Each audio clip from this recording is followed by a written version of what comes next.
This is the Average Guy Network, and you have found Home Gadget Geeks, show number 241, I think it is, recorded on December 17th, 2015.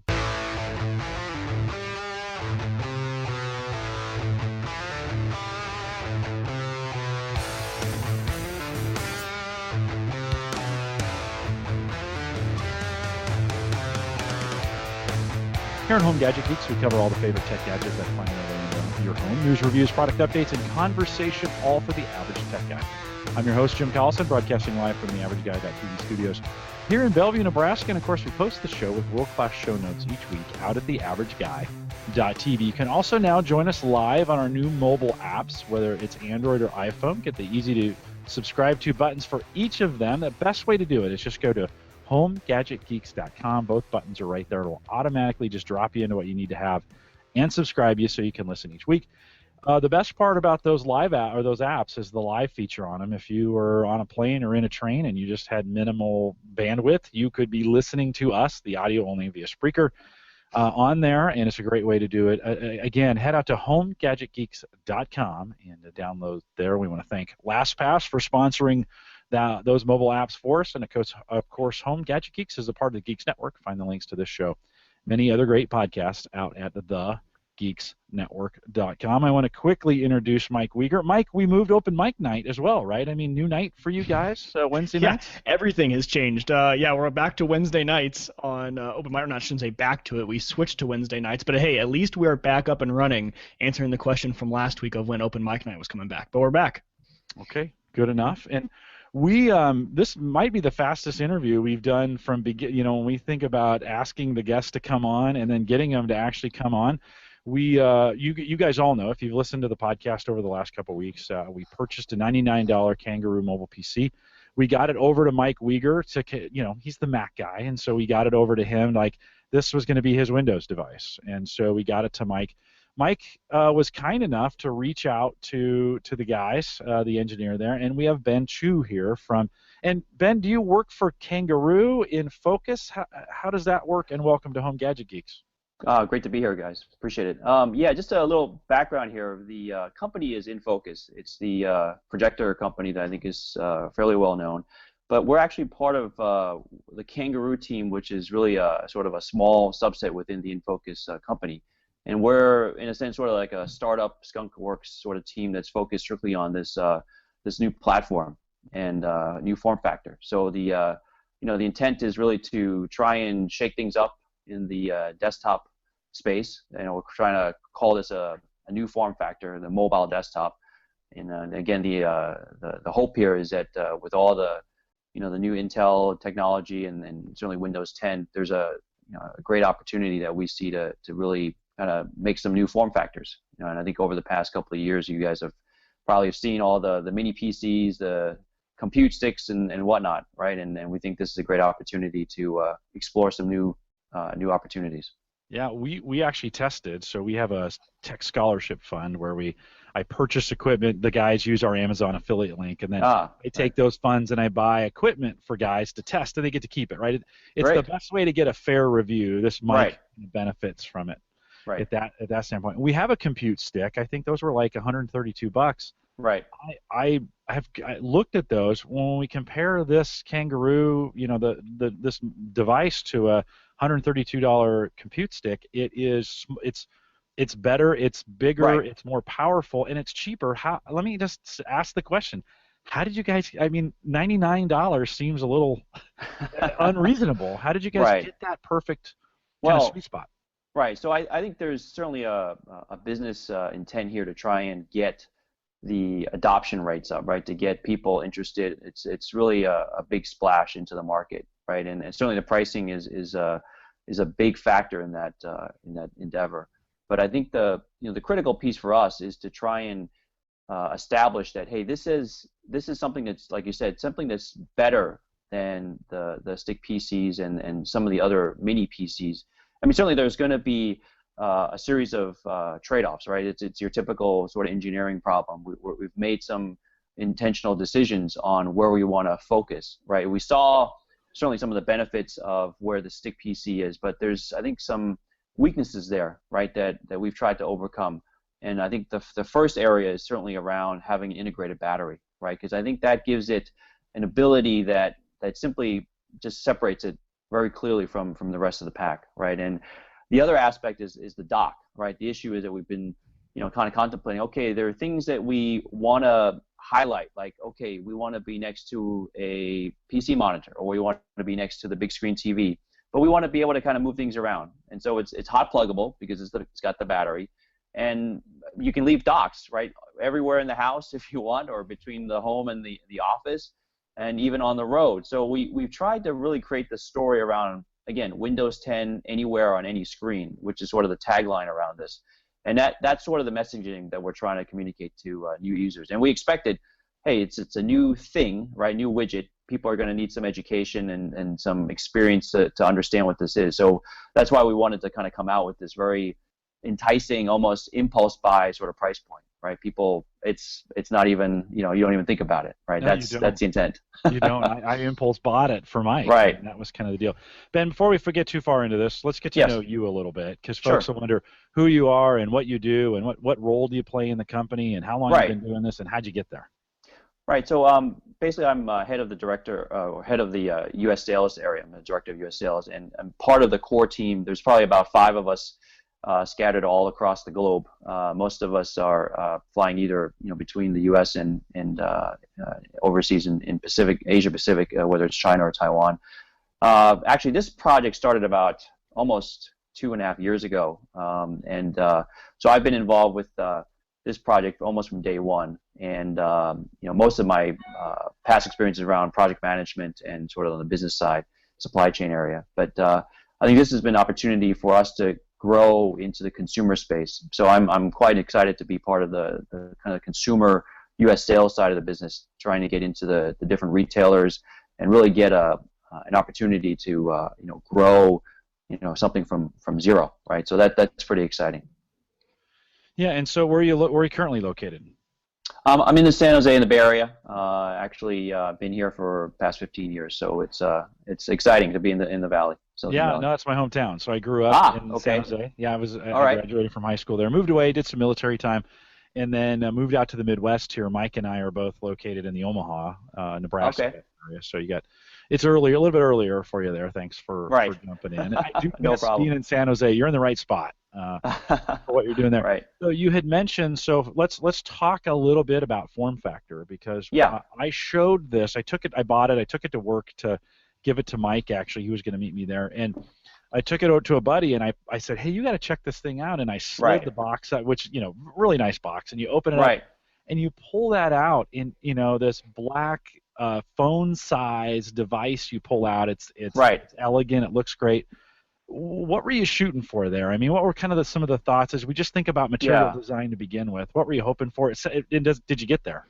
Well, I think the key issue was we wanted to create a very premium, high-quality build for the product. That's why it's got an aluminum enclosure, an aluminum case, right? And certainly the unboxing that you're talking about, we definitely put a lot of thought into the whole gift box. I hate to keep trying to ape the old Apple guys, right? I mean, it's certainly the preference these days, right? But certainly there's an element there that's unmistakable, right? It's something that always catches people's eyes to say, hey, it's a premium build.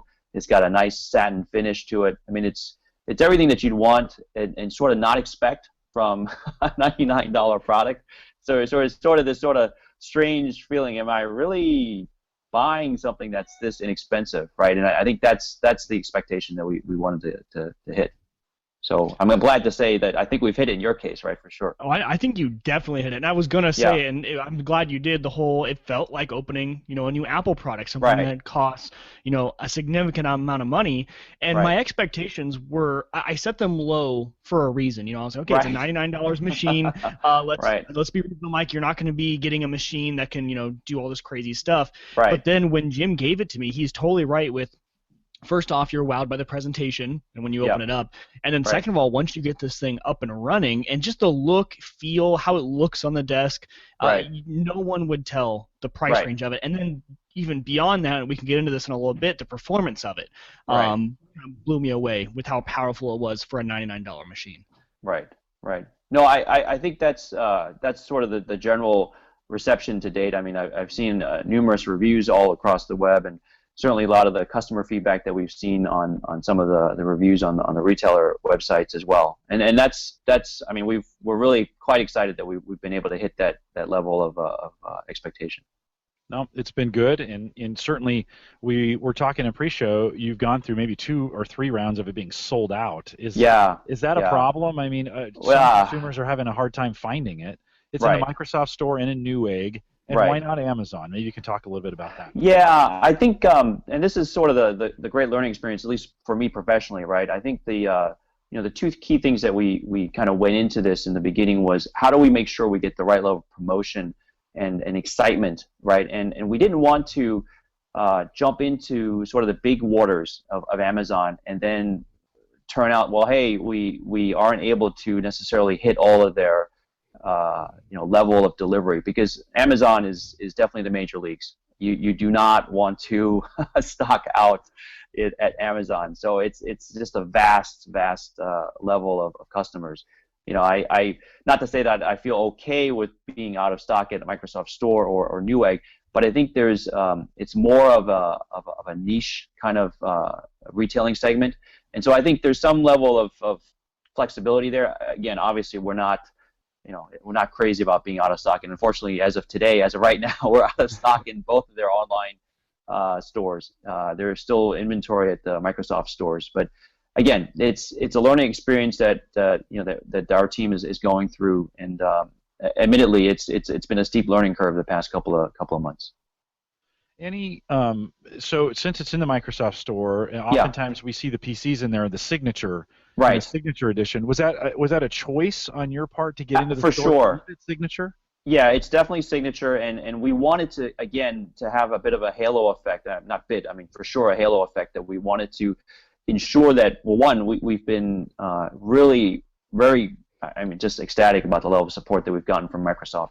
I mean, they've been supporters from day one on this, and they saw they bought into the vision, the concept around what we could do with this form factor, and they've been incredibly supportive, through the ranks to get the word out, to make sure all the PR and the media were aware of this opportunity. And again, just being in the Microsoft Store and having a merchandising display, next to some of the big guys in there, it's just been fantastic. It's a great feeling. That's got to be cool to see that go on and to happen. Before we dig into form factor, we got a bunch of questions to ask around that, but I want to talk about use cases. And as you guys were thinking about this, in fact, I didn't even realize it had a battery in it until Mike, we were talking about it, and I'm like, are you kidding me? Right. It also has a battery. We just for $99, it just kept getting better. Right. So talk about when you were thinking about the 2 or 3 or 4 or 5 or whatever use cases for this. What were you thinking? Where would it land? What were you guys thinking? Well, I think this has been sort of, again, the double-edged sword of being new, right, in the sense of there's almost too many functions or capabilities that we saw that were missing from some of the existing offerings in the marketplace. And so I think the first one clearly is let's try and shake up the existing desktop space, right? And I think that's the piece where, whether it's the battery or, again, what I've been mentioning is this dock concept, right, where it splits into 2 pieces. I think those were the 2 main ingredients that we saw as being sort of the critical selling factor to attack the desktop space. And again, we looked at this as, okay, there's the casual or light use desktop environment, and again, this is for under $250 type price points. And so we saw, hey, this is a great space that I think from a volume perspective, right, as well as just an area that needs to be attacked, is ripe for some new products. But I think some of the other pieces that we've added on, whether it's the fingerprint reader, it's the ability of to use with an iPad, these kind of over a period of evolution or period of time of evolution that kind of came into the product and said, hey, let's just build on this. And I think that's sort of been it's been a bit of a 2-year process. We had a previous generation on the Bay Trail T platform as opposed to Cherry Trail that this platform is based on, and so we did some learnings there as well. We did not officially launch that version of the product, but we felt now that with the Cherry Trail Win 10 piggybacking off of that and having again Windows Hello and the fingerprint integration and OS links, I mean everything kind of came together. It really gelled. So it's worked out really well. Mike, have you spent? So my favorite part was the fingerprint reader on there. Have you been using that much? And is that a go-to to get into Windows with using Windows Hello? For about the first week for me, it was because of where I had it set up. I had it setting on my desk, but as I got to doing more of my podcasts and homework, it had to be moved down to the shelf below, and so it's kind of out of reach. So right now I just enter my password, but it was flawless when I did use it, and I miss it. I'm looking for a space on my desk to bring it back up so I can just kind of grab it Right. and use the fingerprint reader. But it was something I didn't even know. You wouldn't notice it was there. Jim told me, Right. and then when I started doing the research, Right.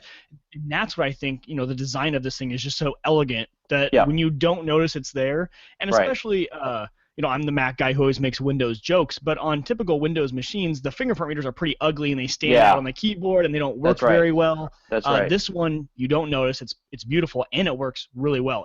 I've never had a problem where I've used it and it hasn't read, so it's been great. Yeah, no, when we first came up with this, this functionality, I think personally, I mean, I just like you said, right? I've had bad experiences with the previous fingerprint readers with Windows, and I just thought, hey, could it really be that nice, like an iPhone, just sort of experience? And no, we've definitely been quite happily surprised. I mean, certainly there remain some instances or cases where if you don't quite line up your finger on or your thumb onto the location, it will mistake, and not work out. But typically it'll recover the second time, and so it's been, for the most part, been pretty flawless. Yeah, it worked nearly every time for me when I had Right. it. And I had it sitting on the desk flat, and you would just grab it like you were going to pick it up, but just put your Right. thumb there, and boom, you're done. I Right. registered, you could, with Windows Hello, you can register a few other prints just to make Right. sure it's not just the one, That's right. and that worked great as well. So I was super impressed with that. I think a great application for a device like that. Right. Although have you had customers think about mounting that? One of the questions I've had is a Visa mount, right? Can you mount Yeah. it? I mean, have you had some questions around that at Oh, all? sure. I think that's where it's again, it's great to see the level of creativity around. Okay, hey, we've got this kind of building block now. How do we want to use it, right? And I think it's been great, right? Certainly the Visa mount approach would be an opportunity. The space that we're also thinking about in the future is obviously for more kind of a commercial or a business-to-business type environment where it's going to be, something that, and again, this is sort of the plus and the minus, right? The size is great for, hey, it just fits behind a big screen monitor, but do we need to have it locked down because otherwise it might walk away? But we've started to field a lot of calls and interest for, whether it's small, medium-sized business or even in corporate space. Hey, what can we do with this new form factor? So it's wide open, right? It's great. It's a pretty blank canvas Right. for you guys Indeed. at this point. Indeed. Right. When I noticed it when I was working with it, and Mike and I were testing it with we were going to try to podcast with it, and so we connected a C920 to it, which is a little resource intensive. Right. The case gets pretty warm. I'm Yeah. imagining that's intentional, right? I mean, is it active Well, passive cooling through the case? It's passive cooling. It's fanless, right? And so and this is where we had to draw this very fine line in the sense of if you're doing anything intensive, whether it's Photoshop or any sort of intensive type applications, you're definitely not. This is not that device for that sort of application, right? I mean, we don't suggest or recommend any 4K or any sort of real heavy-duty video editing. I mean, it's just not it's just not applicable. And the case will get warm in certain instances. I think the intent here is for again, as I keep saying, is for light use, casual use, whether it's email, web browsing, streaming media is fine. There has been, again, various commentary on some of the websites saying, hey, it gets really super warm. Again, depending on what's exactly being used on the box, I don't dispute that. I mean, I've seen where it can get quite toasty. So that's a fundamental problem of a fanless device, right? And so there's some trade-offs there. No, I think I expected it, Mike. Yeah. I mean, Mike, you going into this, was that a problem for you? I mean, we were testing it. Did you get worried? I mean, you touched it. It gets warm. Yeah, no, it gets warm. But like he said, it's only really, when we were doing that intensive, when I had the C920 plugged in and stuff like that, my biggest testing I've kind of been doing with it is I've been trying all sorts of activities and putting my hand on it to see how warm it's getting. And really, it is during those extremely intensive activities. Yeah. Other than that, you can have a million Chrome windows open and it's not going to get hot. You can be doing normal things and it stays pretty cool. I even did some audio editing on it and it worked fine actually. For audio editing, it was perfect. Now, like you said, for video might be a little too intensive for it, but with the audio editing, got a little warm, but not too bad. I was just surprised how well it worked. Ben, as a consumer, do I need to be worried about that heat? I mean, I think that's the can that thing burn up and do I need to put it someplace? If I'm going to do those kinds of things, do you recommend, is there something you'd recommend the way to leave it out in the open, or what do I do? Right. Well, I think, again, the use case initially, right, like we've been saying, is as a desktop, it's physically stationed next to your PC monitor or your big screen TV. And most people aren't reaching down to touch it. And I mean, even when you say, okay, I'm going to use the fingerprint reader just to log in, I mean, it's not like you're holding it like your smartphone, right? So, for most people, I don't think it's an issue. I think it's when, okay, if I'm really trying to move it from point A to point B, and hey, I'm watching some video content that might be fairly intensive, and I pick it up, it will get a little warm. But again, I think the expectation is you're gonna watch the movie or whatnot, and have it finished before you're gonna maybe move it to some other location. So I think in most cases, it's not really a concern. Yeah. It's just not there. By the way, I don't see that as a bad thing. I mean, I think going into it knowing that this is a tiny little, and there's not a lot of room, and I'm trading off that for this. So exactly. I don't see that as a bad thing. Let's talk a little bit about this dock concept, because you've got this piece on the bottom, and I think you're trying to go with a universal dock concept where you guys can create more kinds of docks. Exactly. With a two USB and a power. Right. To charge it back up. Right. What are your thoughts on, and Mike, I'll show that just for folks who've never seen it. Mike, let me focus on you here real quick. So that's the dock itself. That's Mike showing. And Mike, can you disconnect that from the device? Yeah. So that just pulls out on the bottom, and then it's got a set of pins up there. Can you talk a little bit about that dock and kind of your thinking for the future? Yeah, the plans certainly are to get this initial simple version of the Kangaroo dock out into the marketplace to kind of get the concept across, right? And I mean, the plans for the coming year are to get additional docks. We actually ran a survey a couple of weeks ago on the website to try and get feedback from people on what do they want, and clearly the ones that have popped up are ones that we expected as well, whether it's VGA, Ethernet, additional USB ports. I think those things all make sense, and we're gonna push to have an additional, what we're gonna call probably more of a stationary version of the dock, a Kangaroo base type thing that basically will sit there. I mean, the Kangaroo dock that we have now, you can put in your pocket, obviously, right? It's small enough to carry around, but I think we want to create an additional offshoot of this dock, which will just stay, whether it's again located next to your TV or your PC monitor. And so, yeah, we definitely see an opportunity to broaden this ecosystem of additional devices or additional docks. Is that hot swappable? So I could see a scenario where I have that dock that it would load in on the back of the dock. I think about my Surface Pro docking station, right? It would have Ethernet in and maybe another USB port, maybe sound. I think that was one of the other comments. Yes, audio port, right?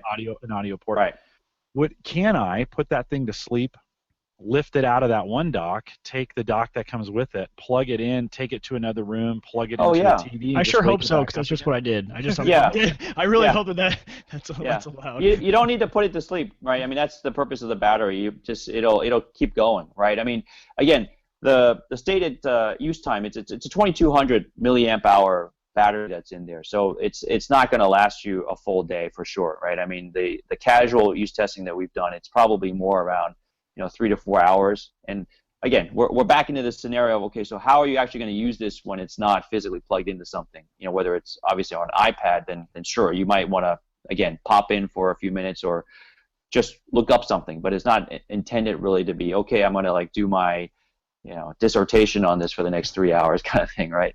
So yeah, the battery, again, it's nice because as you have stated, if comparing this to a stick PC, you're gonna have to shut everything down basically, right? And admittedly, it's a bit of a hassle, right? Well, I mean, for my scenario, I'd love to be working at it at the desk and put it in a standby mode. Hmm. Just pull it out of the dock, put the travel, I would consider what you ship it with as the travel dock. Yeah, exactly. Put the travel dock in it, Right. throw it in my bag, go to work, and Yeah, then when I get to work, pull it out, and maybe at work I plug it into a monitor or two. exactly. Will it power two standard HDMI? I mean, will it power two monitors? Is that No, powerful enough? Okay. yeah, that's one of the limitations that we found that in theory we don't have that capability in this device at this time. So it's really meant for a single monitor use case. Okay, no, good to know. Yep. Get to work, plug single monitor, plug that in, HDMI, set it down, connect to it with a Bluetooth keyboard that's sitting Right. on my desk at work. Right. Right. And maybe a Bluetooth keyboard and a nice Surface, these Yeah. Surface mouse Right. would pair nicely with it and Right. go on. So I see that working. So I like the dock concept. Is that Right. still is that anywhere close to being anywhere, or can you talk about that? Yeah, I mean we're in development of that next version of the Kangaroo base and the Kangaroo dock, which we're hoping timing is still TBD. It should be early next year. That's sort of the rough time frame at this point. I love So taking it back and forth between the office and the living room, plugging into my big screen TV for having a TV then or a computer in the living room.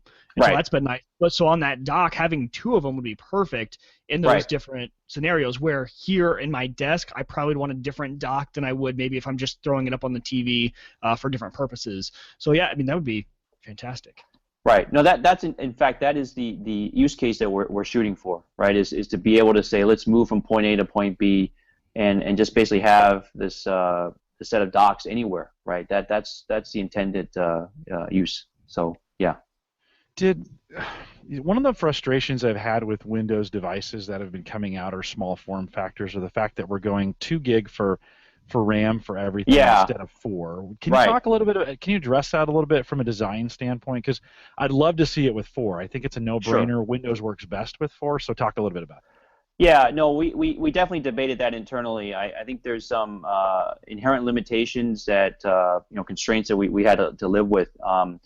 I would prefer to say that there's a plan to have a 4 gig version, and we're testing the interest around that.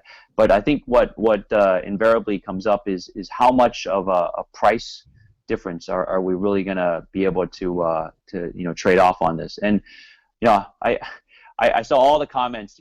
There's always somebody who wants the of the good, better, best. Somebody wants Right. the best always, right? Yeah. And that's fine. I mean, it's just a trade-off now to launch something initially to try and hit most of the market. So yeah, I totally understand that. Well, Not a problem. You have to be careful because some of the guys in our community are going to want a 16 gig one, and they're going to run VMs off of it. And Right. the server out of it. I mean, already when I got it, I tweeted, I think, or I went on Facebook and I said, hey, I'm looking at this thing. What would you be interested in? There was some like, could you run XBMC, which is not called that anymore, but Cody, right? Yeah. We've lost the media center with Windows 7 going That's away. right. We've lost the media center. This could be a really cool media center kind of for sure. device. Have you thought about that? No, for sure. I mean, I'd say of the comments I've seen on the Newegg website, a good chunk, I'd say easily 40-50%. This is the intended use case for a lot of those guys, and they definitely want, whether it's Plex or Kodi, they definitely want to treat this as their media center, right? And definitely not a problem. Obviously, Netflix and the streaming media type apps are not a problem to run off of this device. I mean, you can even do Xbox streaming, right? I mean, this is another use case, right? If you're into that, right? You've got the Xbox and you want to, I want to play it, in my bedroom as opposed to my living room. Just stream to this device. That works. That was Obviously, pretty cool. I tried that yeah. for the first time the other day. I was like, oh, wow. One feature I didn't even know existed with my Right. Xbox. I've never had a Windows machine, and I was surprised this thing handled it as well as it did. Right. No, and that's the great thing about Windows 10, right? I mean, that's where, again, all of this is piggybacking off of that. And again, the question really becomes where can you not use it almost, right? That's the question mark. It's just that portable and easy to move around, right? And that's why it's sort of the form factor that we chose to give it that ability to just easily go from point A to point B. Well, I'm excited to hear maybe a 4 gig option coming. I would definitely be interested from my standpoint. I'm sure you got plenty of feedback. Mark Yep. Robinson in our chat room says it's actually available on Amazon. No, in Newegg, CA. So if you're in Canada, it's still Right. available. In Canada, you can buy them. They're sold out here in the U.S. So Right. that's oftentimes you can only get them in the U.S. and our Canadian friends can't get them. But he is available there. Kevin Schoonover, who is the one who originally had put this in our chat room when we first started talking about this, he says, how about a dock for the maker market? This could be a good embedded PC. Yeah. Any thoughts on that? No, for sure. I mean, again, we're trying to prioritize where we want to go to next. I think for sure the embedded space is a huge opportunity for us. I think even in the previous generation, there's a lot of talk on whether it's digital signage or other industrial type PC embedded devices. I think for the maker market, I'm not sure if we're not trying to go after the Raspberry Pis of the world per se, but I think there's certainly that that interest that hey you could take and customize, and I mean something to explore perhaps in 2016, but at this point it's not a key focus for us. Do the future docks then all have that same form factor with the 2 pins, and what kind of pin is that? A proprietary where it connects into it? Is that a proprietary thing for you guys? Yeah, the 40 pin connector it's the pinouts are proprietary. It's something that we're trying to again, there's too many too many docks out there with the this same fundamental question mark right around how future proof is it. Yeah. I think for us we definitely do want to standardize around it and see how far we can take it. They're asking why the Kangaroo name. Where did that? The chat room's asking that. Where did Kangaroo come from? Somebody is speculating it's a nod to our Australian friends. But well, you could certainly say that. The original kind of code name for this was Joey, right? So we kind of centered around the concept of hey, it's sort of a baby kangaroo kind of coming home to the mama, right? And it's in a sort of pouch, connecting dock sort of thing.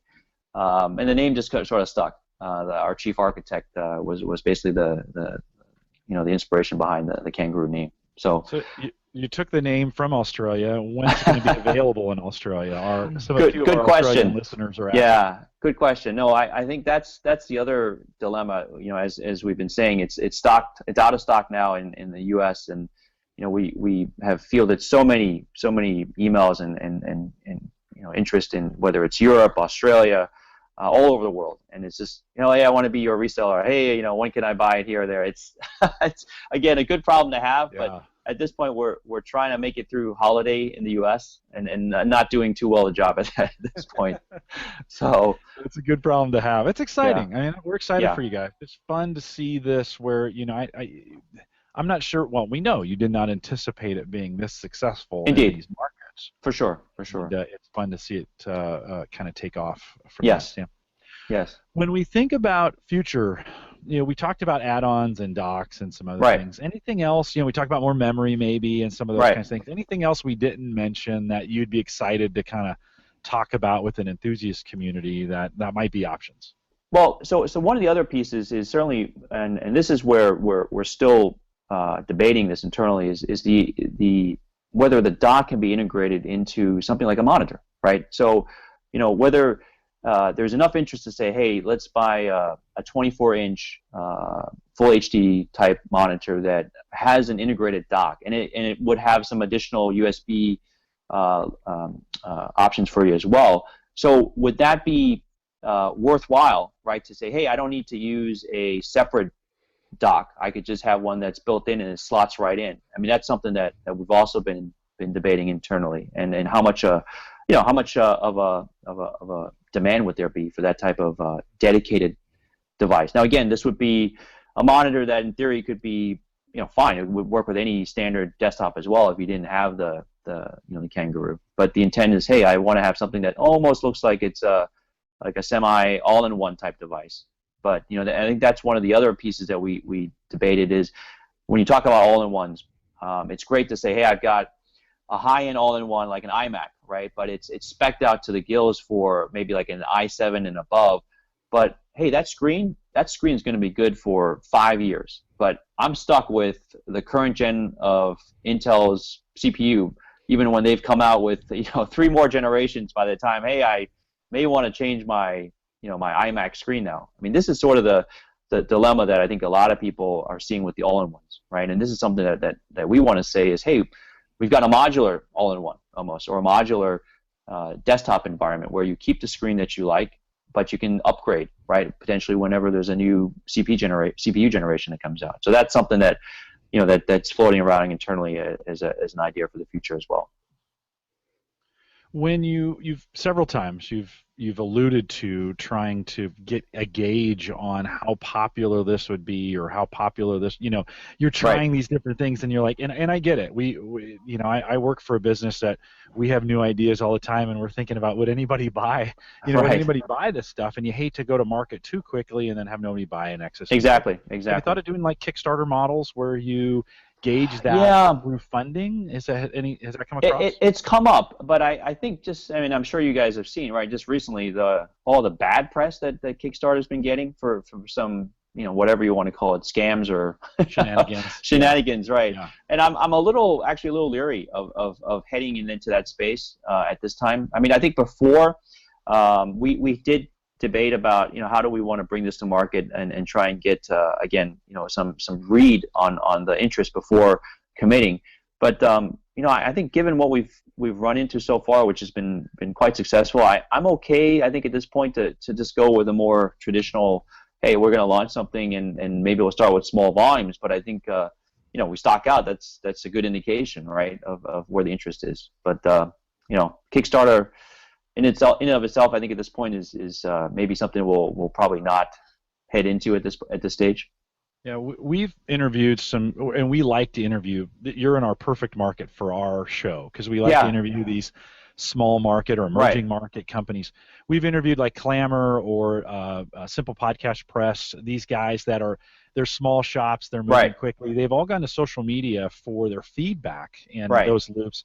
How active are you guys in social? And if somebody had bought this, I think actually we're going to sell a whole bunch of these through this podcast. What's the best way if they want to get involved and get feedback into you? What's the best way to do that? How is that? Yeah, we're on Twitter. We're on Facebook with with Kangaroo.cc as sort of the handle. I mean, we've gotten a lot of interest. I think I was saying a while ago that we ran the survey, and we probably generated certainly more than I expected in terms of just responses and input from the community. I mean, that's certainly something that, again, just like you guys have been very prominent about, is wanting to build a community that is centered around this device, right? And we want to build on that. I think that's where we are in this stage of development, right? With marketing and wanting to build that grassroots appeal, right? And again, that's the only way we're going to be able to get the feedback, right? I don't think we're going to make a big splash like one of the typical big guys out there, right?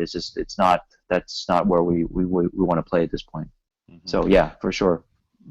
My vote for an add-in or for a module, what I'm thinking about, is a screen on one side and a battery on the back, and it just slides right in, and then you'd have a small little touch screen for the Windows 10 to take advantage of all the mobile capability that Windows 10 has, and then maybe it extends that battery out from. You said, is it a 2000 milliamp? Is that or 2200? Yeah, 2200 milliamp, right? Yeah. No, your description is in fact our chief architect is in fact that's sort of one of the inspiration type ideas that he had initially. So the challenge that we have, I think, with that sort of product is being able to keep to the thinness of what's out there now. I mean, you look at like an iPad Air. Yeah. Everybody's expectations now, it's got to be under 10 millimeters, right? And it's like, well, that's kind of hard when you're trying to slot something into anything. Yeah. It's physically a challenge from a mechanical engineering side. But for sure, your interest or your use case is something that's come up as well internally for us. Yeah, or even just a version with a screen. Right. Already on it. It's the perfect form factor size. Indeed. I mean, you guys went with the right look to begin with. Speaking of the look, in the upper right-hand corner, left-hand, depending, there's the light is up there, and it's a blue little circle. Is that really just design, or is that meant for something? Well, there's I think mostly for ID, right, for the industrial design to try and give it sort of a brand appeal or brand sort of signature to it. But it does, it will blink a different color depending on the state of the battery and how it's being used. So there's some functionality there. There's also been discussions about maybe using it sort of as a potential sort of like a Kensington lock kind of device where it can lock itself into whether it's a monitor or another type of dock, so just doesn't walk away. But that's, again, something we haven't quite figured out entirely yet, so we're still working on that one. Yeah, there's some thoughts going around. We mentioned a VESA mount to it, right. so it could plug in. Now, someone else mentioned pairing it with a touchscreen. We, for a while, talked about the kitchen PC. Of course, we're a gadget show. Right. The kitchen PC, a Microsoft Surface works great in the kitchen. A little expensive, though. There's some all-in-ones that we've talked about in kitchens. This might pair up nicely with a inexpensive touchscreen monitor, right? And right. It would just maybe lock in behind it, and there's your all-in-one. That's componentized, right? You can pull it out and replace it. Modular, right? Exactly. No, that's sort of, I think, something that, like I was saying again, perhaps with a 24-inch monitor. I think the for pricing purposes, I think the non-touchscreen version is probably something that we'll probably focus on initially. But yeah, I think if there's enough demand that, hey, we want to push this to a touchscreen version, that would be fantastic as well. I think, again, it's back to the fundamental question of how much interest there really would be or demand for the product would be. Yeah. Can I hack Linux onto this thing if I wanted to? Have you guys tried that? Yeah, and this is where we're back to the issue of, well, we don't support Windows, yes. and it's back to the real question of drivers, right? Fortunately, from what we've seen, and again, you don't quote me on this, but my personal experience is it's very doable. I've put Ubuntu on there without too much of a hassle, so it's doable. It's just a question of how much, if you again run into future updates and dependencies, is that going to cause something to not work? And that's always problematic, right, with Linux. We have a pretty hackable community here. Guys like to try stuff out. A bunch of Windows and various Linux admins are in our group. We hear from them from time to time, and guys that work in the PC environment that may see something like this show up. I mean, I think these make great, almost thin clients. Exactly. That are not thin clients. Exactly. Right. Exactly. Yeah. Yep. I can think of a million situations where these things would work really, really well and be portable. Have you? So on that case, how far from getting a Kensington spot on there to make that work? It can't be that hard, can it? No, it shouldn't be that hard. I just think the question is how much of a lock would it really present, right? Because it's, I mean, not much to, what are you stealing exactly, right? I mean, it's, $99. What do you want, right? It's like when they put the $5 razors behind the lock and key at the there you go store. Exactly. Like, guys, they're only really worth $5. Right. Are you exactly. really? But they get stolen the most, and so those are because they're small. Mike, you've worked with this, and I've been asking most of the questions. Any thoughts or any questions that you have? You've really been the primary user. Anything else from your side? Well, the one thing I was wondering is, with the price and the form factor, has there been any focus on the education market, or getting these things into the hands of kids, and especially which is how small they are. I mean, these things could be in a backpack with a student at a school, and with just like we've been talking about, portability, the monitors, it could be super easy for them to go classroom to classroom and take their computer with them. I went to a school where we were issued, each one of us had our own laptops. Right. So in high school, we all had, we were part of the Apple program, but a laptop was big and bulky. Yeah, it was kind of cool to take it around to each class and take it home with you, but I imagine there's a lot of opportunity with something like Kangaroo. No, for sure. I think that's, again, it's a question of how do we get to attack that segment, because I think you've hit it right on the spot, right? Because I think for sure getting this sort of very, it's handheld device almost, right, that you could basically move from, again, whether it's in a school lab or back home. You just have the dock at home and move it between the locations, and everybody can have one, right? Every child, every member of the family can have one. It's your personal PC, right? for all intents and purposes, and that's definitely what we want to attack next. It's definitely an opportunity for, like you said, education, school labs for sure. Now, Tony Rayner's asking, and it's the full version of Windows 10. This isn't a Bing version, right? This is the full No, it's the Windows Home. I mean, Windows 10 officially doesn't have the Bing version, to my knowledge, but this is the full version. It's not Windows 10 Pro, so some of the capabilities that's in the Pro version is certainly not in this Windows 10 Home version. So, like, one of the things, and this is again for the super techies guys out there, is that there's two things that we put on there that we haven't touched on yet, and this is sort of the problem is it's a long feature list. There's a plug on the side. There's a micro USB slot on the I guess on the left-hand side of the device. And that's strictly for charging the internal battery. In a pinch, if you had to run it strictly off of that, like if you had your USB charger and you just wanted to run it off there, you could. It typically, if you're really using it for anything more than nothing, right? If it's just literally on and not doing anything, you could probably keep it running off the USB charge, but it wouldn't last very long. But the other nice thing that is in there is what we're calling it's sort of like a hotspot in the sense of we can turn the Wi-Fi so that it becomes effectively an access point. So you can remote in. What we don't provide is VNC or any of the other variants of VNC, right? But we do give it sort of a small little app, and it allows you to switch on and off the access point. So again, if like on your iPad or your iPhone, you could install whether there's many types of apps, whether it's remote mouse, remote keyboard, right? You can now basically not have Wi-Fi set up for the centralized version, right? Infrastructure version, and you could just see the device having a Wi-Fi access point, and you can log into it, or I shouldn't say log in. You can just remote into it, and then control it, right, as a remote device. So that's another sort of techie feature that's on there that's not currently highlighted in much detail, but it's a capability that we gave it as well. I'm going to have to give that a shot. Yeah, to solve that issue with the no RDP on the Windows Home version, I just installed Tight VNC or TeamViewer. Exactly. And using either of those have been great solutions because my setup of my iMac with two monitors, it saves me from having to switch the input on one of the monitors. I can just TeamViewer into it or use VNC with Tight VNC installed.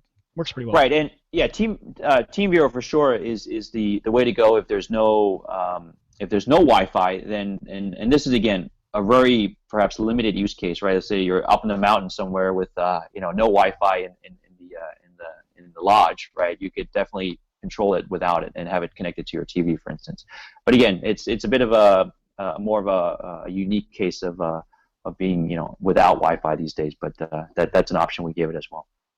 It kind of reminds me, we 6 months ago or so, we had these Kensington, these are like storage devices that have a network adapter. Yeah, right. And it's got that micro USB on there. You guys have also the SD, it's a micro SD reader, right? That's right.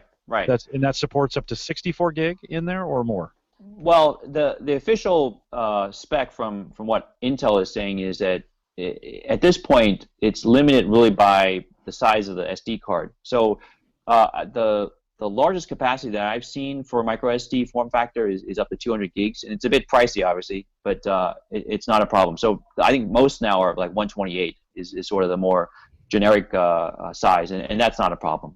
But it will scale up because the Atom processor that's in there, apparently, to my knowledge, has no problem up to 512 gigabytes even. But obviously, there aren't any 512 gigabyte micro SD cards out there that I'm aware of at this point.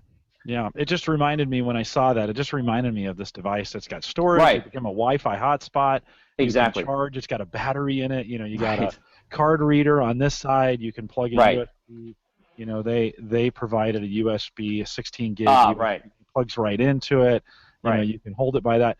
It reminds me of that because it's so functional from that standpoint. Right. And I didn't even think, Mike. I didn't even think about the school angle. Right. We were thinking about this. I mean, this would be great. Is there any chance a Chrome OS or an Android could show up? And again, you say restricted by drivers, but has that been a use case for you guys at all? Well, I think again, not to disparage our strong support from Windows, right? We don't want to get anybody upset here. I mean, clearly the focus is on Windows, but I think in the future, if there's certainly the opportunity there. But I think for us the real opportunity is just like we've been saying is whether it's education or it's the embedded space. I think those opportunities are big enough for us to focus on at this point, going into 2016. So I think those probably are further down the road. The other OSs. So. To be fair, I got to ask you. Just the community wants to know. So we're big Windows fans here. A lot of us are, and so except Mike Uyghur, he's not. Although he's becoming. How has this changed your opinion of Windows. I mean, I think we're seeing a different kind of a different tune from you. Talk just a minute about that. Encourage Ben. Here's a Mac guy on a Windows device. Mike, how's that changed your opinion of Windows? Yeah, so being my first Windows device, and Ben, background information, I do another podcast with my other co-host, and it's a strictly Apple-focused podcast. And our episode last night, I had to talk about how I've gone to the dark side, and this Kangaroo has really brought me, shown me how actually good Windows 10 is, and how I can't bash it anymore because now I've used it, and now I like it.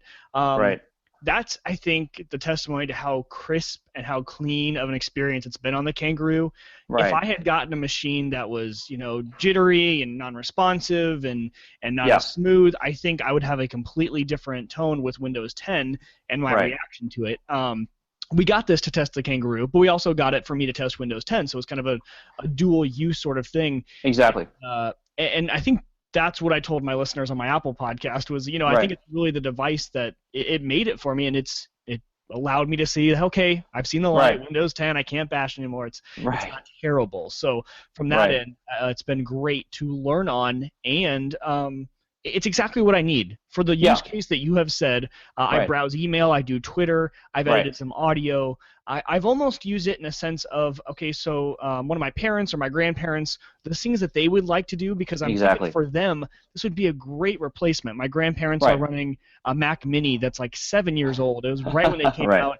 They're having all these problems with it, and if I could get them over to Windows, I'm like, this is the perfect machine for them. It's a lot smaller, a lot easier for them to use, and it works well, especially for what they would use it for. They're not going to be putting any heavy use on their machine, and but this thing could handle a little bit of it if they ever wanted to. It's the perfect grandparent computer, right? It's the perfect one. That's the perfect use case. We needed to replace my mom.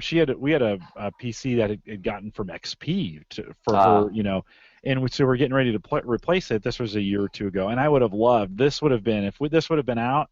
This would have been, we spent $399 or $299, whatever on it, and this would have been the perfect. Bring it in, put it behind the TV.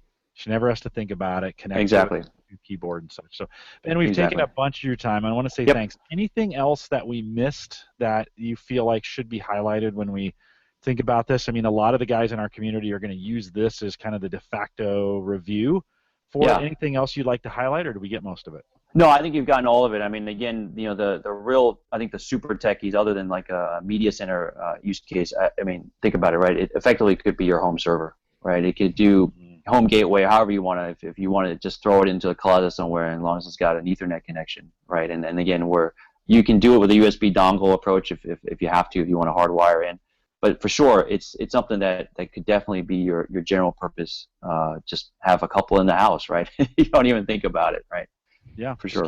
Good ventilation. I'd like to see 4 gig of RAM, 64 gig of hard drive space. But I totally get it, right? Those are my wish. Well, I had a lot of wish stuff tonight. It's very cool. Ben, thank you so much. We're going to let you drop off. It's Mike and I have some community stuff to do. But all right. Ben, thanks for doing it. Thanks for having me. Friends of the Kangaroo. So as you guys get ready to launch new stuff, if you want to come back, have those guys contact us. We can have you back on. We'd love to have you That'd be great. Back and talk about updates and upgrades. And it's cool that maybe we're the second or third or fourth podcast to get the opportunity to talk about this. And great. Appreciate your time. And Mike, thanks for your time. Yeah. Have a great evening. All right. We'll talk to you soon. Thanks, Ben. Thanks. Thank you. Appreciate it. Bye-bye. Bye-bye now. That was very cool. I loved hearing all the insight on where the ideas came from, especially. That's what I like to hear about is, what was the justification behind, maybe choosing one option or over the other. So it was good insight. No, that's great. I mean, it's super exciting to be in that space where we get, and by the way, thank you for arranging this to make this happen. You're the one who got this done. This is our perfect niche, and just really fun to kind of see this.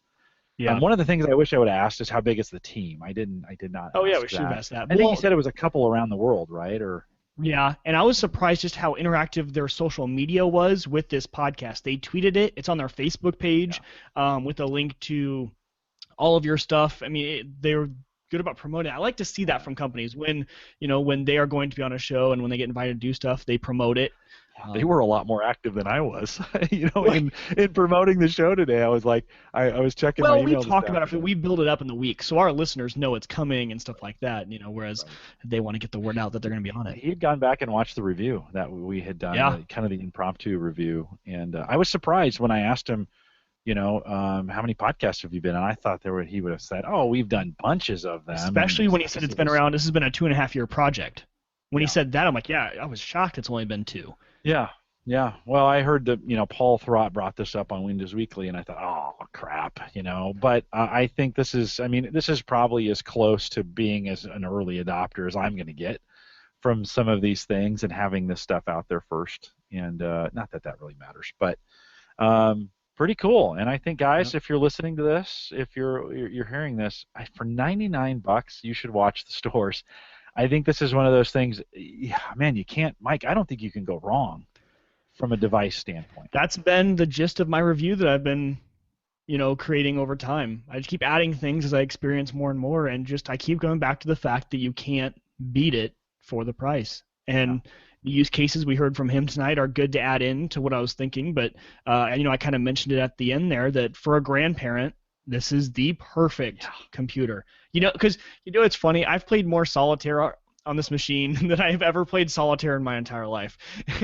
I forgot how much fun solitaire is, but I know you mentioned that your mom loves playing solitaire, and so do my grandparents. And the Windows 10 version of all those games, solitaire, and they've got Minefield, gamification, and bingo, and my favorite thing is to run bingo in the Windows Store because it's the interface is so cool, and it's really cool on a touchscreen.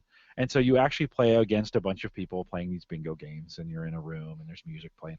It's pretty cool. Windows, if you haven't checked out the Windows 10 games that are in there, this is, it's still the old games, but there's a whole bunch of community. You sign in with your Xbox Live ID or Xbox ID. It's pretty cool. You should check it out. If you haven't checked out games on Windows 10, you should check it out. But that's interesting that you've been playing more Windows games. Right. Well, okay, and this machine has gotten me so into Windows and looking at it as an option. We were shopping at the local mall here in Omaha for Christmas stuff. It was me and my wife's family. And I stopped by the Microsoft Center down there in the big atrium that they have. And, man, that I forgot, the Surface Book is that's a nice machine. That's pretty sweet. It's pricey. It's up there in price, but all of their new devices are pretty cool. I would give this if I was buying a Surface Book with this, they've had a few driver issues with that. Oh, really? So give it time. So I'd give it a little bit of time. They're gonna have to work some stuff out, but maybe spring. I think you can get it now. It's cool. It's very cool. McCabe's got one, very very cool. Surface Pro 4, very very cool. The new pen, very very cool. Right. The fingerprint reader on the keyboard on Surface Pro 4, very very cool. Windows Hello, very very cool. There's lots of cool things with Windows 10. We kind of get distracted. There's actually a new build out tonight too for Windows 10. So you should maybe it's for fast. I got it. Oh, did you? Are you on the fast ring?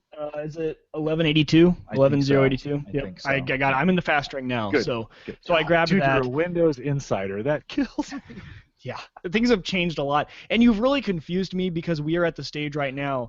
We need a new computer for Hannah. Her old computer is kaput. My old laptop is not doing it anymore. It's 7 years old, and now we've got to consider a Windows machine. We used to just be able to focus on the Mac offerings, but now I've got to consider, hey, do we consider a Windows laptop for you? Certainly, for the me? price points are much different, right? When you all of a sudden now, when you start considering Windows, the price points change. Right.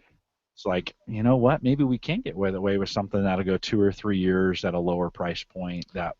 See, I'm wanting a machine that I could also, if need be, use as a travel podcasting rig. Yeah.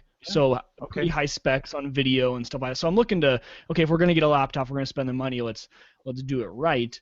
But man, now you've just got me all conflicted. You took this Apple fanboy, and now I don't know what I am. My identity is up in the air. Oh, it's welcome to my world. Man. You come out of the closet, my friend. Thank you.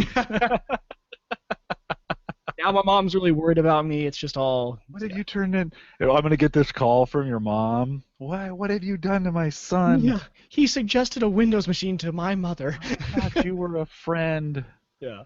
That's hilarious. Well, Ben, thanks for coming on. If you go back and listen to this and listen to the comments after the fact, and Kangaroo InFocus as well for doing that. We'll keep an eye on them. That's a pretty cool pretty cool deal, and we're excited about what's coming up. I do have another really big community announcement, and so I want to stay on a little bit later. So Lapta had his wife had the baby, and so they're nice.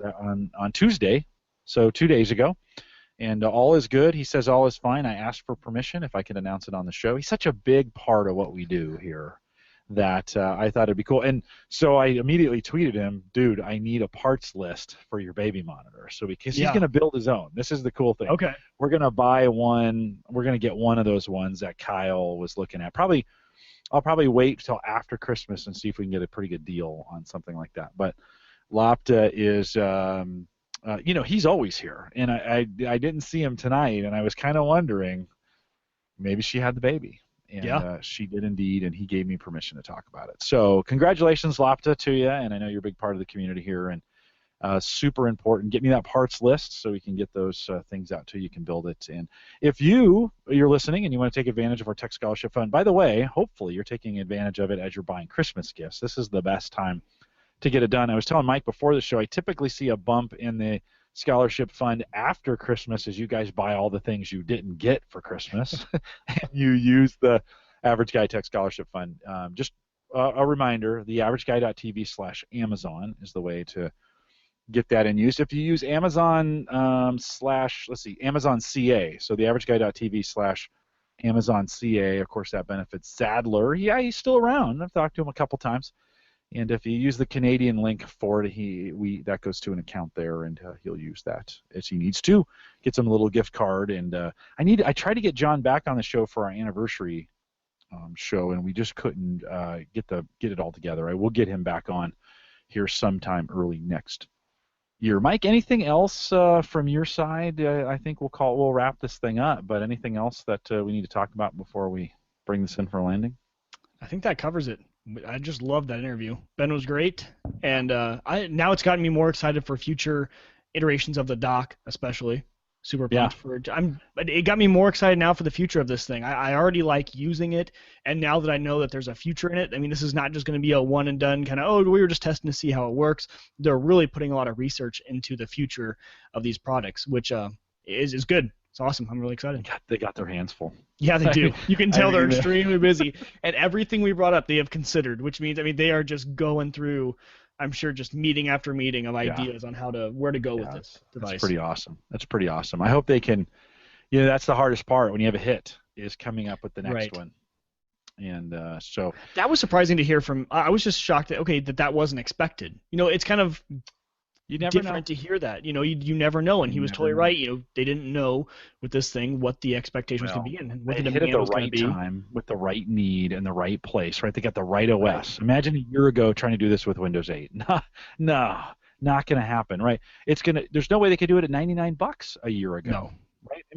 All the things just kind of came together all at the right time. And what's crazy about it is there's a demand for it. You would have thought somebody would have, we talked about the one laptop per child idea, I think, in our interview, and it's there at $99. This is the price point. They were trying to get laptops to $100. Yeah. So they could get laptops in hands. Imagine, students being able to have this to take with them, and maybe one monitor for, you think in these poor countries, one monitor, or really even, you could get a monitor down to $50, right? You could get a cheap HDMI monitor that would plug in that they could take with them and power it for $50. So and here's what they did right. They have enough features and it's powerful enough that you got us pro users very interested in it. Us techies, the family tech guy is extremely interested in this, and once we get our hands on it and test it, it's easily going to be a recommendation that we have for the ideal user, kind of the just normal everyday mail, email, web browsing user. And so they did it right. They got everyone interested, and then they made it good enough for us, but then also perfect for some other users. So word of mouth, I think, is going to go viral. We obviously already saw that they're sold out, but even beyond this, I think you're going to have a lot of people getting these in their hands and then suggesting them to other users. I can go into a Microsoft store and get a signature PC for $99. Yeah. Are you kidding me? It's just, and it works with this and that works with that, and you can plug this into it, and it's got USB ports, and it does lack an audio output. It does. And I think that's a shame. I think if that would have been on the side from, there's those 3 ports with the SD the micro USB. I think an audio port on the side would have been. I mean, that would have been amazing at that point. There's ways around that. That dock, you can plug in USB speakers to it. Yep. You can Bluetooth the speakers. To be honest with you, that's probably what you should be doing anyway, is buying a pair of Bluetooth speakers. Right. I've got that Alexar. It's on the site. If you haven't looked at the Alexar review, I've got a boom brick, I think is what they call it. Alexar boom brick. It's out there. $50. I think I've seen it as cheap as $30 on mobilefun.com. Those guys have been kind enough. They sent me a life-proof case to try out for my iPhone. They shipped us that Alexar boom brick. They sent me the battery extender for my phone. Growing to be a great part of the community and actually real reasonable prices. So if you haven't checked them out, mobilefun.com. Or just Google Mobile Fun. That's usually the easiest way to do it. And they have a UK version as well. I don't know if they're in Canada or not, but check them out. On this mic, I think paired with a Bluetooth speaker is probably the right way to go.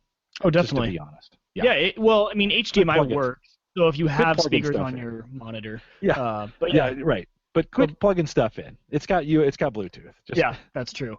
I think that tends to be the trend with this thing. I mean, really, I don't have anything plugged in via USB right now because I use all Bluetooth. Bluetooth mouse, Bluetooth keyboard, because that is what makes it super easy. I just grab my keyboard and mouse, I go in the living room, and I plug it into our big screen TV, and we've got a computer there. It's kind of cool.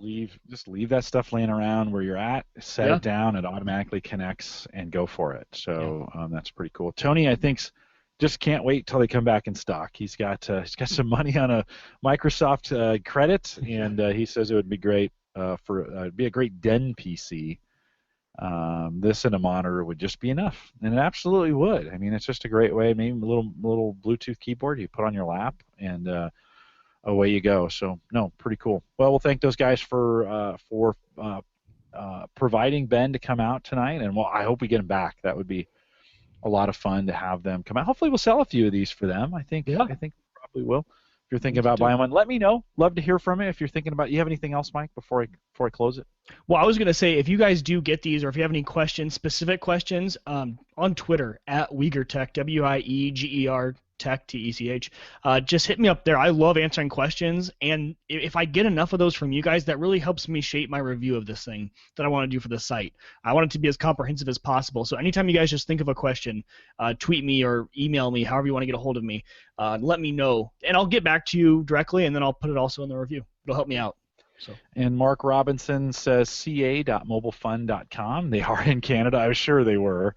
Mobilefun.com, and I think it's mobilefun.uk.com or something like that for their UK site. Just again, Google Mobile Fun. Those guys have been great supporters, and if you use them, they got some great deals running from time to time, and they have been great supporters of the network as well. If you have questions, of course, comments, contributions, Neil sent me a voicemail this week, and with some comments about last week's show. Mike, you might, I'm not going to play it, but he did say, love the show. By the way, Blab show was super popular. I got a lot of positive comments about our Blab show last week. Neil didn't like the opening music. Sorry about that, Mike. He says he's not much of a wrestling fan, is what he said. Well, it's basketball, so he's fine. It's okay. He'll be good. That's what he said on his voice message. And, I knew, in fact, you had even said to me, did you mean to leave the first part of that in? And it was a clue to that we had a new opening coming up, because I mentioned, we're doing something new here. And so I did. I left that on purpose to make sure folks. Well, I was hoping they would understand it was a total joke. Like, I didn't replace our intro music. I kind of liked it. I'm not going to lie. I thought it was pretty cool. I wish every morning I woke up, to ladies and gentlemen. Well, I'm going to make you my name is, Jim Collison one. You can really wake up in style. If that could be your alarm clock, how cool. I'm going to make that, actually. Tomorrow I'm going to wake up to that. Good. I'll tell you how I like it. Interesting show last week. So if you missed last week's show, go back and listen to it. We'll be back on Blab here over the next couple weeks. Actually, we're going to use it a lot more, just thinking about the Christmas schedule. So we have some. Let me look at the schedule. So next week we're going to actually we're moving it to Wednesday, Mike. I know you can't be a part of it, so it's me, and I'm going to... Oh, if it's Wednesday, I can next week. Yeah. I think... The Wednesday before Christmas Eve? The 17th. Yeah. Yes, the Wednesday, because Christmas Eve is Thursday. I don't want to do it on Christmas Eve. So we're going to move it to Wednesday next week. Okay, good. You're in. Yeah. We're back on Blab, and it's just another kind of open tech Christmas bonanza show as we talk about all the things we're hoping that we get. It was the New Year's Eve one I can't do. Okay, yeah, and so right, okay, good. So we're on for next Wednesday. So a little programming note: we'll be doing this Wednesday instead of Thursday for you live folks. And then we are moving on to, we will be doing one the night of the 31st. So Thursday night, that's New Year's Eve, at least here in the United States it will. In Australia, you guys will already, it'll be New Year's Day. You guys will be done partying at that point. And so we've got that coming up. That's going to be a future tech for 2016 show. It'll be me. I'll probably try to get a couple other guests to come in. We'll be on Blab again, and we'll be thinking about the future. And so that'll be a fun show. Some predictions for 2016, just those kinds of things. So you can join us. Watch the Twitter account for that. And then the first week of January, Peter Hudson is coming back from Shelfie, which will be really cool. Jamie Siminoff, from the founder and chief inventor of Ring. That's going to be awesome to have. He's going to make it again. He said he'd promise he'd be in the United States and he wouldn't sleep through the interview. So Rich Hay is coming back on. Mike Howard's going to come talk about Unraid. We've got Nathaniel Lindley coming back up. Amber Gott is back here in February to talk from LastPass. Got a buddy of mine, Zach Fowler, coming from the University of Nebraska at Omaha. He runs a really cool consulting operation out of the university, and he's a tech guy like me, and so like us, like all of us really. So Zach is going to come on, and then Chris Barnes is coming back. Mike, you don't know Chris, but the community does. Chris always comes on the first of the year, and he's over at the End User. And Chris he's not only he's got great pipes. I mean, the guy's got a radio voice that's so good. He's a nerd like all of us. So we're going to have Chris Barnes on. So we have got some really cool stuff lined up for you all the way into March. And hope you can join us. Unraid? I've never heard of it. I don't think I've never heard. No, nobody has ever heard of it. Actually, I don't think to be so. honest with you, yeah, no. I wish people in the chat room would talk about it more. Yeah, they could. There's room in the chat room for them to talk about Unraid a little bit more. Lots of good stuff coming up. If you just a reminder, if you do get over onto the site and you see the red light that says Chat with Jim on, most of the time I try and leave that. I try to turn it off. I sometimes forget, and I'm sorry. So if you try to communicate with me and you don't get something back, it just means I forgot to turn it off. But oftentimes, if it's the evening hours here in the United States, I'll be available. Give me a ping. Love to chat with you sometimes when I'm sitting at my desk. We want to thank the guys over at talk.to for that as well. They do a nice job over there and what they're doing with their social service. The AverageGuy.tv platform, both web and media hosting, of course, is powered by Maple Grove Partners. Get secure, reliable, high-speed hosting from people you know and trust. And that's just Christian. He'll be back in Buffalo over the holiday, kind of patching servers and bringing stuff up to date, making the network better. $10 a month gets you hosting and media hosting if you're thinking about it from a podcasting standpoint. Really, even just a website, $10 a month is nothing, and Christian does a lot of work for you to make sure that is in the right place. It's secure. He even gave me a call the other day. He goes, Jim, this site's getting hammered. We need to change some things. And I thought, oh, that's really cool. He's keeping track of the logs. You won't find it too much more secure than if Christian's running it. Head over to maplegrovepartners.com and he'll set that up for you. $10 a month. Plans start at $10 a month, and that's basically unlimited everything. So you might not true, but sure feels like it. You can also listen to Home Gadget Geeks on the new Android or iPhone app. I mentioned that earlier, with both the live and recorded versions, all in a single app. Search Home Gadget Geeks in either the Android Play, that's not what they call it, Google Play Store, or the iTunes app, or just go to our site, homegadgetgeeks.com. It'll all be right there, and it will allow you to listen to the live stream all the way through on the app as well. We want to thank LastPass for their sponsorship. We're live out here every Thursday night, 8 p.m. Central, 9 Eastern. All out at the Average Guy. Did I say that right? 8 p.m. Eastern? No, 8 p.m. Central, 9 Eastern. It's late. Yeah. That's the time of my show. So yes, 8 p.m. Central, 9 Eastern, out at theaverageguy.tv/live. And if you're out there live, stay around for the post show. But with that, we'll say good night, everybody.